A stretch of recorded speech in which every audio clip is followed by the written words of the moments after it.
Hello friends मु अश्विनी आपन को जागो ओडिशा ओडिया यूट्यूब चैनल को स्वागत करुच्ची। आमर यूट्यूब चैनल को जदि आपन सब्सक्राइब करना तेबे तले थिबा रेड कलर सब्सक्राइब बटन को क्लिक करनियंतु ताहा सहित आमर बेल आइकन को मध्य क्लिक करनियंतु जहा द्वारा आमर नुआ नुआ वीडियो आपण माने सर्वप्रथम देखि परिबे। फ्रेंड्स आम हिंदू धर्म रे सबुठु अधिक पूजा पाउथिबा देवतांक मध्यरु गणेश अन्यतम।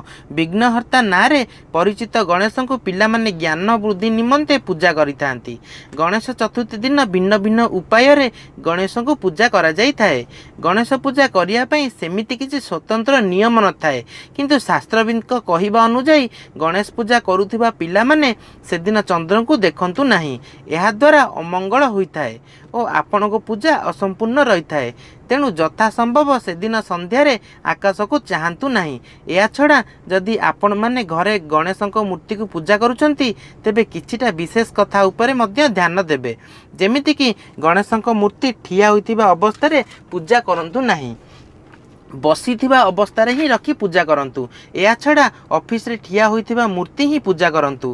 ता सहित आपण माने घरे जदि पूजा करुछंती गणेश को तेबे मने रखंतु दक्षिण पार्श्व रे गणेश मूर्ति को केबे हेले भी रखंतु नहीं, एहा द्वारा नकारात्मक ऊर्जा आसी थाए।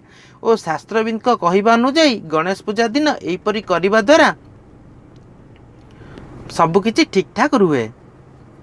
फ्रेंड्स जदि आपण को आमर एही वीडियोटी पसंद आसी थाए तेबे वीडियोटी को लाइक करंतु और अन्य मानक सह शेयर करंतु। ता सहित आम जागो ओडिशा ओडिया यूट्यूब चैनल को सब्सक्राइब करनियंतु जहा फल रे आमर नुआ नुआ वीडियो सर्वप्रथमे आपण पाई परिबे। आपणको दिनटी शुभमय हेउ।